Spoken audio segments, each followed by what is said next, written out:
जय हिंद साथियों, Pioneer farming के आज के वीडियो में आपका स्वागत है। आज मैं आपसे हर्बल फार्मिंग या एग्रीकल्चर के किसी टॉपिक पर बात करने के लिए नहीं आया हूं। आज मैं आया हूं आपके साथ अपनी कहानी शेयर करने के लिए और एक आपके सामने रिक्वेस्ट करने के लिए। एनडीटीवी को आप सभी लोग जानते होंगे। एनडीटीवी पर आजकल एक प्रोग्राम चल रहा है, आइकॉन्स ऑफ भारत। ये प्रोग्राम हर रविवार रात 9:30 बजे एनडीटीवी पर आता है और हर शनिवार इसका रिपीट टेलीकास्ट रात को 9:30 बजे आता है। आइकॉन्स ऑफ भारत एनडीटीवी और फ्रीडम ऐप का जॉइंट वेंचर है। फ्रीडम ऐप एक बेंगलोर बेस्ड ऑर्गेनाइजेशन है, इनका एक ऐप है फ्रीडम ऐप के नाम से। इन लोगों ने मिलकर के ये प्रोग्राम बनाया है। आइकॉन्स ऑफ भारत में सभी तरह के जितने भी एंटरप्रेन्योर्स हैं आजकल, जिन्होंने अपने संघर्ष के साथ में अपनी कंपनीज खड़ी की या अपना बिजनेस शुरू किया, अपना कारोबार सेट किया, वहाँ पर इसी तरह के सब लोग आते हैं और अपनी कहानियाँ शेयर करते हैं। एपिसोड 4 में, आइकॉन्स ऑफ भारत के एपिसोड 4 में मैंने भी अपनी कहानी सबके साथ एनडीटीवी के मंच पर साझा की। एपिसोड 4 में आप लोगों ने मुझे जनता के श्रेष्ठ आइकन के रूप में भी चुना। आप लोगों ने बढ़ चढ़कर वोटिंग की है मेरे फेवर में। जनता के श्रेष्ठ आइकन के रूप में आपने मुझे चुना। अब बारी है जनता का सर्वश्रेष्ठ आइकन चुने जाने की। 4 सितंबर को इस प्रोग्राम का शूट है, उसमें सर्वश्रेष्ठ आइकन का चुनाव होगा। सर्वश्रेष्ठ आइकन के चुनाव का भी वही तरीका है जो श्रेष्ठ आइकन का था, यानी कि वोटिंग। आप सबसे वोटिंग के लिए अपील करने से पहले मैं चाहता हूं कि एक बार फिर से आप लोग मेरी कहानी को सुन लीजिए।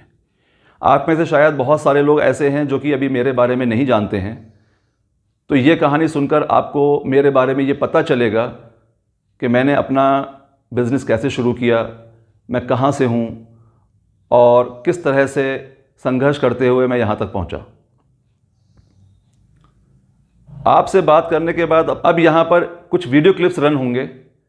ये video clips icons of Bharat के प्रोग्राम एपिसोड 4 के वो अंश हैं जिसमें मैंने अपनी कहानी को सभी लोगों के साथ साझा किया है। तो आपके सामने पेश है मेरी कहानी एनडीटीवी के मंच से आपके लिए। चलिए आगे बढ़ते हैं और बुला लेते हैं हमारे पहले आइकन ऑफ भारत को। हमारे पहले आइकन ऑफ भारत जो हैं वो फार्मिंग भी करते हैं, साथ साथ एक साइंटिस्ट भी हैं। जी हाँ, इन्हें कहा जा सकता है एक एग्री साइंटिस्ट। इनका नाम है डॉक्टर उबैद खान और इनकी एक्सपर्टीज है मेडिसिनल हर्ब्स में। चलिए इनसे मिलते हैं और जानते हैं इनकी कहानी। सभी भाई बहनों को मेरा प्यार भरा सलाम। मुझे डॉक्टर उबैद खान कहते हैं। 2008 से बिजनेस स्टार्ट किया। बिजनेस में मैंने कंसल्टेंसी बिजनेस को चूज़ किया और मेडिसिनल प्लांट फार्मिंग के लिए किसानों के लिए काम करने की शुरुआत की। 2008 से लेकर आज तक काम करते करते यहाँ पर हमने करीबन 1200 किसानों को कंसल्टेंसी सर्विसेज दी हैं, जिसमें से तकरीबन 250 से 300 फार्मर्स आज इसको अपनी आजीविका के लिए इस्तेमाल कर रहे हैं और फुल फ्लैश बिजनेस की तरह इसको यूज़ कर रहे हैं।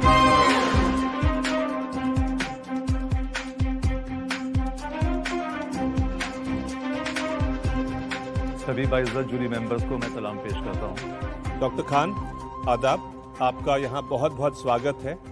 हम चारों आपसे मिलने के लिए बहुत इच्छुक हैं।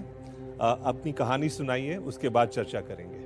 मैं डॉक्टर उबैद खान एक एग्रीकल्चरल एंटरप्रेन्योर हूँ। एक बहुत ही साधारण परिवार से हूँ मैं। मेरे पिताजी पंतनगर एग्रीकल्चर यूनिवर्सिटी उत्तराखंड में एक बहुत ही छोटे पद पर कार्यरत थे। माता पिता का सपना था कि बेटा एक ऊंचे पद पर पहुँचे। मुझे भी शौक़ था। पढ़ाई शुरू की, पंतनगर से पीएचडी किया। पीएचडी कंप्लीट करके 2 इंटरनेशनल इंस्टीट्यूशन से पोस्ट डॉक भी किया। दूसरा दिल जब वहाँ जाके टूटा जहाँ पर 2003 में असिस्टेंट प्रोफेसर की पोस्ट के लिए इंटरव्यू हुए पंतनगर में। काफ़ी स्ट्रॉन्ग प्रोफाइल था मेरा, बट एक ऐसे शख्स का सिलेक्शन हुआ जिसका प्रोफाइल मेरे साथ कहीं भी कंपेरेबल नहीं था। तो ये एक बड़ा शौक़ था। उसके बाद मजबूरन मैंने फिर शहर छोड़ दिया, लखनऊ आ गया। 2004 में मैं लखनऊ आ गया। आगे करने के लिए कोई फाइनेंशियल बैकग्राउंड नहीं थी, नई नई शादी हुई थी, तो पारिवारिक जिम्मेदारी और ज़्यादा बढ़ गई थी। लेकिन बस एक चीज़ थी जो मेरे पास थी कि मेरा आत्मविश्वास, कि अपने ऊपर भरोसा कायम था। तो एग्रीकल्चर बेस होने की वजह से मैंने यहाँ से शुरुआत की कि मुझे लगा कि मुझे मेडिसिनल प्लांट फार्मिंग से शुरुआत करनी चाहिए। तो मैंने चूज़ किया कि मैं कंसल्टेंसी सर्विसेज स्टार्ट करूँ। उसके लिए फिर मैंने फर्म रजिस्टर किया और खुद ही मैंने अपनी एक वेबसाइट डिज़ाइन की और गांव-गांव जाकर किसानों को, आसपास के लखनऊ के आसपास के गांवों में जाकर मैंने किसानों को जागरूक करना शुरू कर दिया मेडिसिनल प्लांट फार्मिंग के लिए। जागरूक होना शुरू हुए किसान और इस तरफ आने लगे।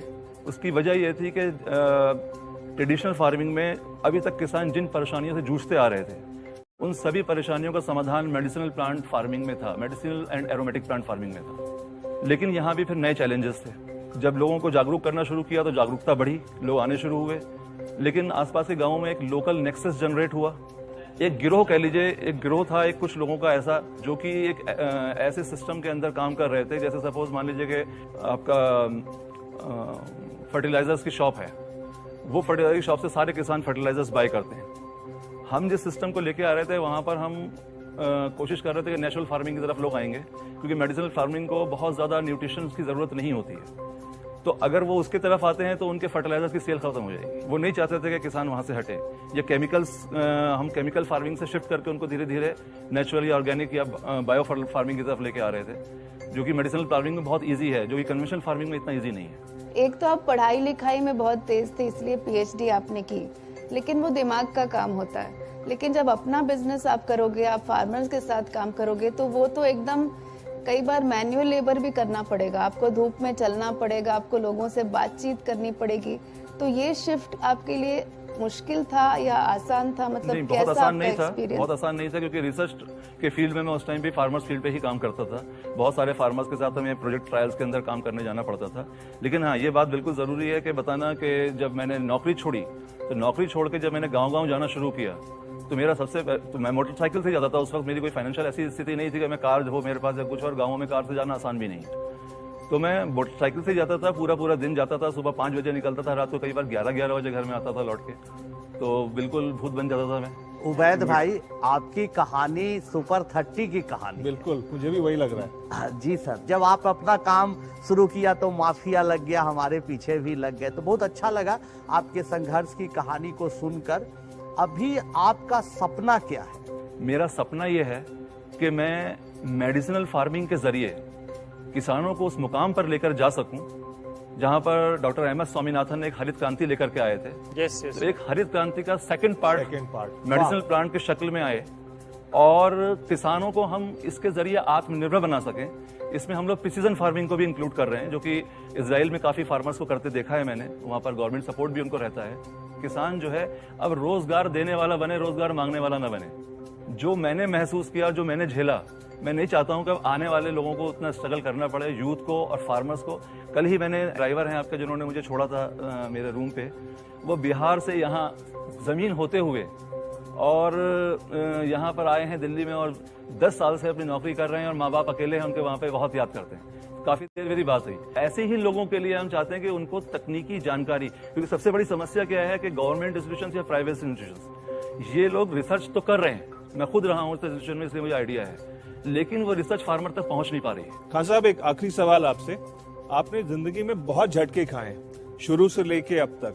कौन सा ऐसा वक्त था जब आपको लगा कि तकदीर बदल रही है, अब ऊपर वाला मेरा साथ दे रहा है? जब मैंने किसानों को बताना शुरू किया मेडिसिनल प्लांट फार्मिंग के बारे में, तो जो मैं जिक्र कर रहा था कि नेक्सस था जो कि हमारे अगेंस्ट आया, जिसकी हमें उम्मीद नहीं थी कि ऐसा होगा, उस टाइम पे जानलेवा हमला भी हुआ। तो जब जानलेवा हमला हुआ, लेकिन तब तक मेरा फार्मर्स के साथ में एक सिम्बायोटिक रिलेशनशिप बन चुका था, तो मेरी जान किसानों ने ही बचाई। वहां पे मुझे एहसास हुआ कि किसानों की जरूरत शायद मेरे जरिए पूरी हो रही थी, अब हम यहाँ से चल पड़ेंगे, और वहां से हम चल पड़े। तो धीरे धीरे किसानों का भरोसा कायम होता गया, क्योंकि हमने किसानों को एजुकेट करना शुरू किया 1-to-1 और ग्रुप मीटिंग्स के जरिए। उनके डोर टू डोर जाकर हमने उनको बताया, इसकी अहमियत बताई कि क्या है, आप कैसे कर सकते हैं, क्या इसमें फायदे हैं, ट्रेडिशनल फार्मिंग से आप निकल के कैसे इसमें आएंगे तो आपको कैसा आपका फायदा होगा, रिटर्न ज्यादा है, रिस्क नहीं है, जानवर नहीं खाते हैं इन फसलों को, और अगर आपका सूखा आ जाएगा तब भी ये फसल खत्म नहीं होगी, सर्वाइवल का कोई इशू नहीं है। आपको आज टेलीविजन पर देख के मेरा यकीन है कि देश के तमाम युवा साथी उत्साह से भर जाएंगे, और मेरी शुभकामनाएं। सर, तो बस एक जुमले के साथ अपनी बात पूरी करता हूँ। जरूर जरूर जरूर। कि बातें बहुत हो चुकी हैं, अब एक्शन का समय है। कहते हैं कि वो एक जुमले के साथ करूंगा पूरी, कि बहुत हुई अब विकास की बात, अब किसान फिर से तैयार है रचने के लिए एक नया इतिहास। क्या बात, जय हिंद। बहुत अच्छा, जय हिंद।